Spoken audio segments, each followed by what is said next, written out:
जैसे मैंने पिछले वीडियो में कहा कि मैं सबका आंसर का क्वेश्चंस का आंसर देता हूँ सिर्फ मतलब लाइव से नहीं, कमेंट से नहीं, सिर्फ मतलब ईमेल से भी।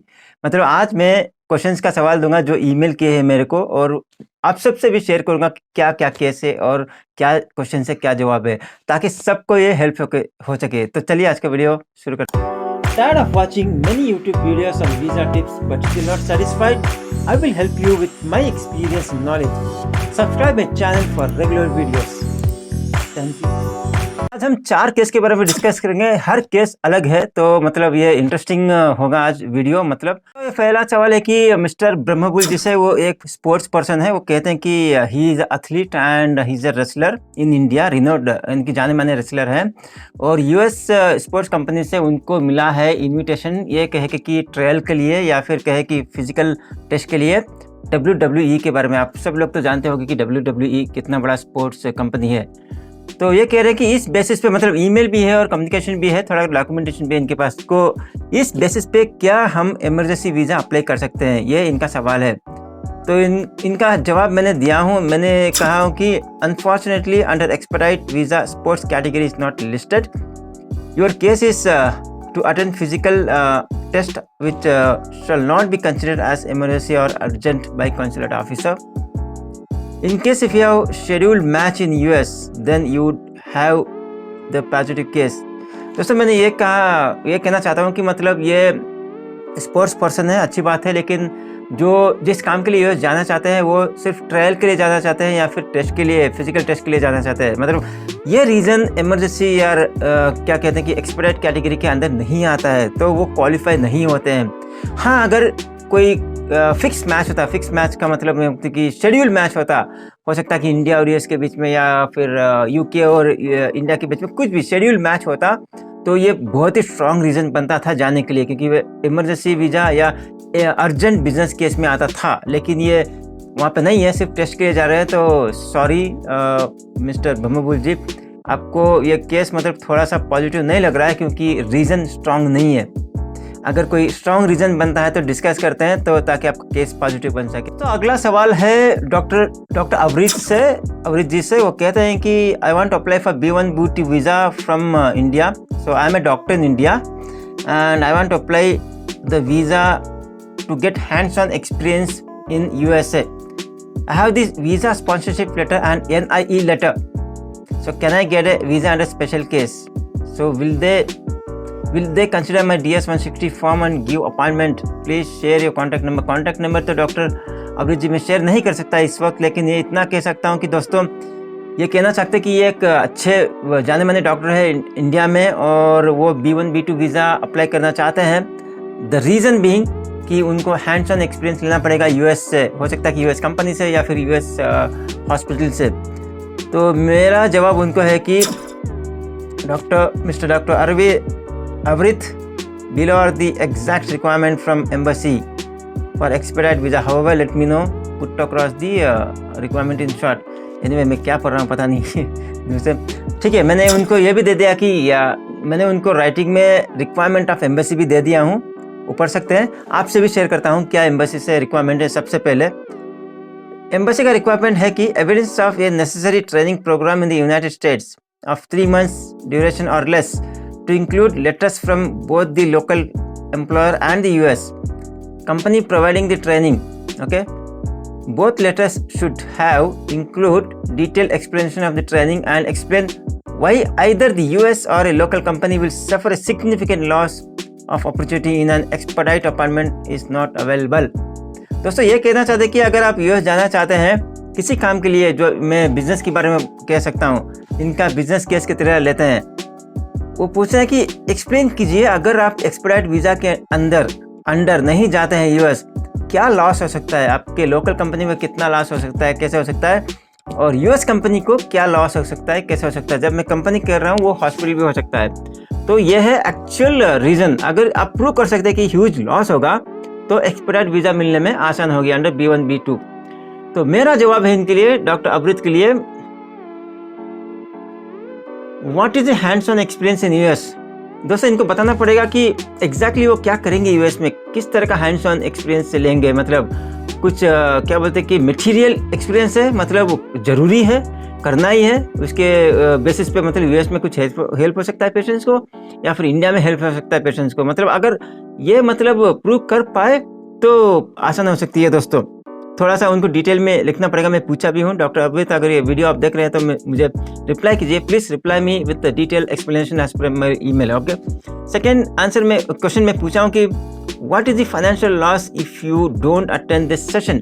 जैसे मैंने कहा थोड़ी देर पहले कि अगर ये सेशन अटेंड नहीं करते हैं हैंड्स ऑन एक्सपीरियंस, क्या टोटल लॉस होगा अपने लोकल कंपनी के लिए या फिर यूएस कंपनी के लिए, ये एग्जैक्टली बताने की ज़रूरत नहीं, एक मतलब रफली आपको बताना पड़ेगा ह्यूज लॉस, क्योंकि वह छोटा मोटा है, कोई इम्पैक्ट नहीं है तो मतलब आपका वीज़ा वो अप्रूव नहीं करेंगे अंडर इमरजेंसी कैटेगरी।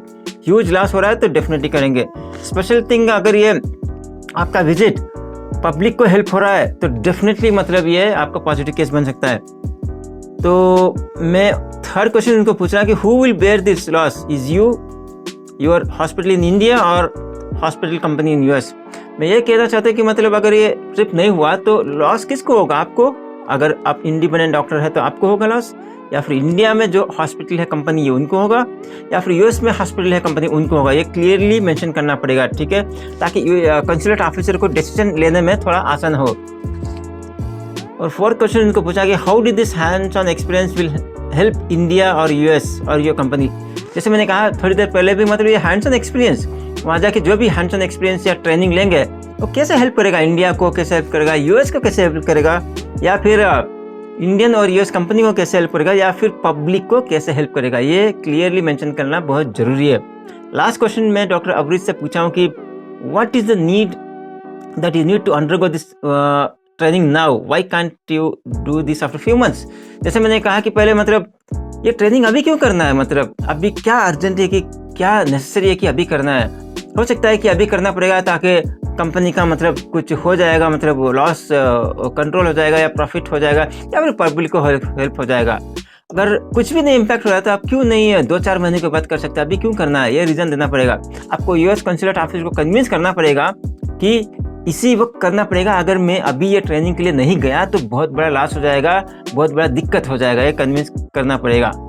तो अगर डॉक्टर अवृत ये क्वेश्चंस मतलब का आंसर आने के बाद मैं फर्दर आपको एडवाइस कर सकता हूँ कि कैसे DS-160 फिल करें और B1 B2 वीज़ा कैसे अप्लाई करें, कैसे एक्सपेडाइट के अंदर सेलेक्ट करें, कैसे एम्बेसी से अप्रूवल ले, ठीक है, मैं बताऊँगा। तो doctor Avrit, I will wait for a email response, once I get the response then I will discuss further. और दोस्तों मैं इनका केस क्या होता है आपसे भी मैं डिस्कस करूँगा। लेकिन दोस्तों ओवरऑल मैं कहूँगा कि इनका केस पॉजिटिव है, क्योंकि इनके पास NIE लेटर पे है, नेशनल इंटरेस्ट का लेटर है, जो इनके कंपनी यूएस कंपनी ने दिया है, जो वेरी वेरी इंपॉर्टेंट है, क्योंकि वीज़ा आजकल यूएस वीज़ा इस सिचुएशन पे उन्हीं को अप्रूव हो रहा है जिनका नेशनल इंटरेस्ट एक्सेप्शन लेटर है।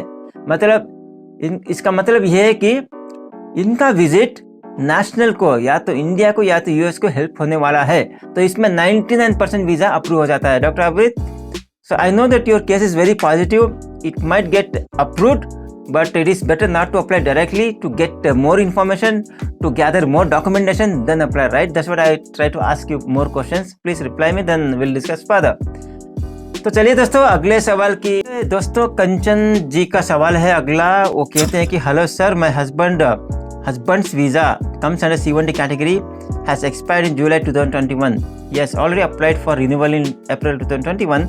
Also, he did payment, but no appointments for Dropbox available. Now he's planned to join job by 20th September 2021, next month. His company, okay. Is there any chance of getting his visa renewed? Kindly reply as soon as possible. दोस्तों कंचन जी कह रहे हैं कि उनके husband जो है मतलब वो C1D कैटेगरी पे वीज़ा है, जो क्रू मेंबर के लिए होता है। वो C1D शिप में क्रू मेंबर के लिए होता है, और जो एक्सपायर हो गया है लास्ट मंथ, यानी कि जुलाई में हो गया है। बट रिन्यूअल के लिए उन्होंने अप्लाई किया था अप्रैल 2021, ओके, बट उनको कुछ हुआ नहीं, क्योंकि ये पैंडमिक की वजह से बैन था, इसलिए क्रू मेंबर के लिए भी बैन था, कुछ हुआ नहीं। और लेकिन ड्रॉप बॉक्स का अपॉइंटमेंट उनको नहीं मिला। इनको कंचन जी को क्या करना था छोटा सा, कि मतलब इनको एम्बेसी को पर्सनली लिखना था ईमेल केस देके, या फिर एक्सपेडाइट वीज़ा अप्लाई करना था, जो इन्होंने नहीं किया। क्योंकि C1D भी थोड़ा सा प्रायोरिटी दे रहे थे, क्योंकि वो अगर जॉब होगा तो C1D में प्रायोरिटी दे रहे थे, लेकिन मिस कर दिया। फिर ये कह रहा चाहते कि सितंबर में ये ज्वाइन करना चाहते हैं, मतलब इनके पास क्या बोलते हैं, पक्का जॉब है इनके पास, राइट, इनके पास 100% जॉब है वहाँ का, तो ज्वाइन करना चाहते हैं। तो क्या चांस है? फर्स्ट ऑफ ऑल मैं कहना चाहता कि ड्रॉप बॉक्स फैसिलिटी इनके लिए नहीं था एक्चुअली, C1D के लिए, मतलब इस ड्यू टू पैंडेमिक सिचुएशन नहीं था।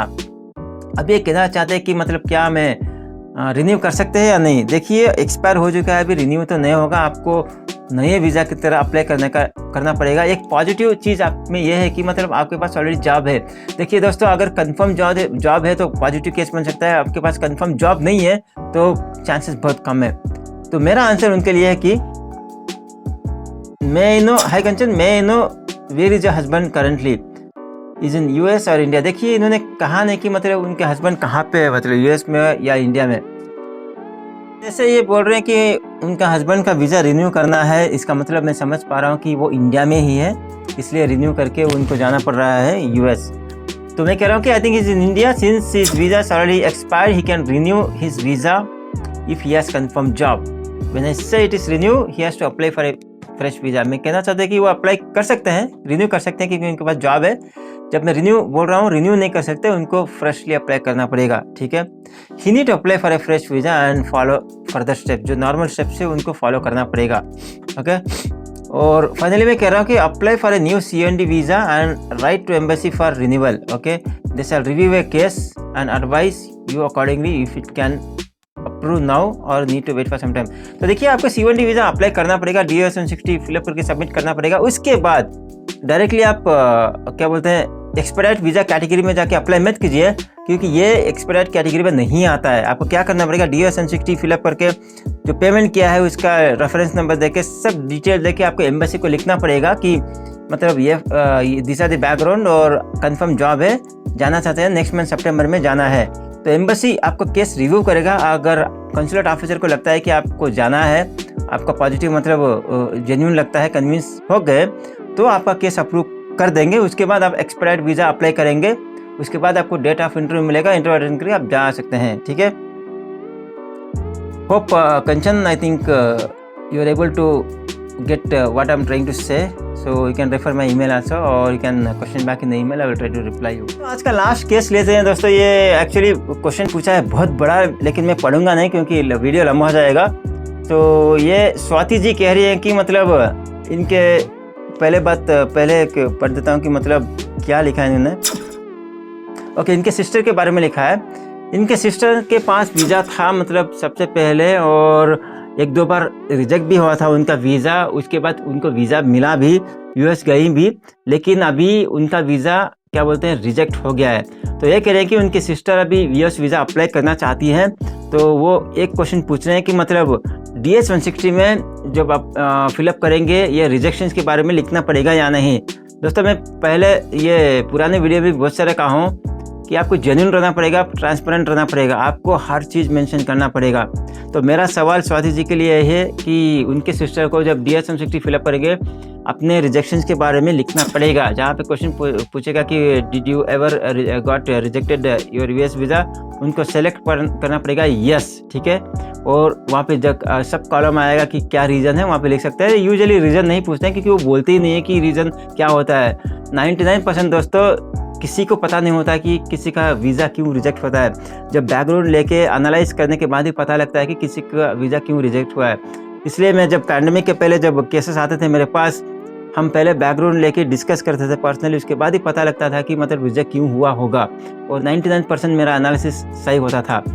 तो Swati ji, my answer is yes, she has to mention her earlier rejections in DS-160। Hope you got my answer. तो दोस्तों आज के लिए इतना ही था। अगर ये वीडियो अच्छा लगे तो लाइक कीजिए। ये केसेस 4 केसेस आज के अच्छा लगे तो लाइक कीजिए। ये केसेस का जो इन्फॉर्मेशन है आपके केस के लिए मतलब कुछ हेल्प हुआ तो लाइक कीजिए, शेयर कीजिए। और अगर आप इस चैनल पर नए हो तो सब्सक्राइब कीजिए, तो वो नोटिफिकेशन बेल को प्रेस कर दीजिए, ऑल कीजिए, ताकि अगर मैं US related visa related information upload करूँ तुरंत आपको मिले, या फिर मैं कभी लाइव आऊँ जैसे कल आया था तो आपको तुरंत नोटिफिकेशन मिले और आप मेरे से जुड़े और जो भी क्वेश्चन पूछे तो मैं आपसे शेयर करूंगा।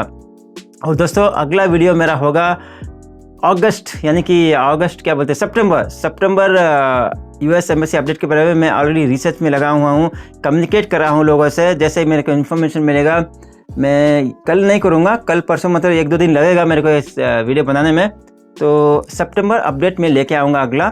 सितंबर अपडेट होने के बाद तुरंत मेरा एक डिटेल वीडियो होगा C1D वीज़ा पे, क्योंकि हमारे चैनल पे बहुत सारे लोग पूछ रहे हैं कि C1D वीज़ा पे डिटेल वीडियो बनाइए, तो ज़रूर मैं बनाऊंगा। तो अगला वीडियो मेरा होगा कि मतलब सितंबर यूएस एम्बेसी अपडेट, उसके बाद होगा C1D वीज़ा। तो चलिए आज के लिए उतना ही दोस्तों, नमस्ते, टेक केयर, बाय बाय।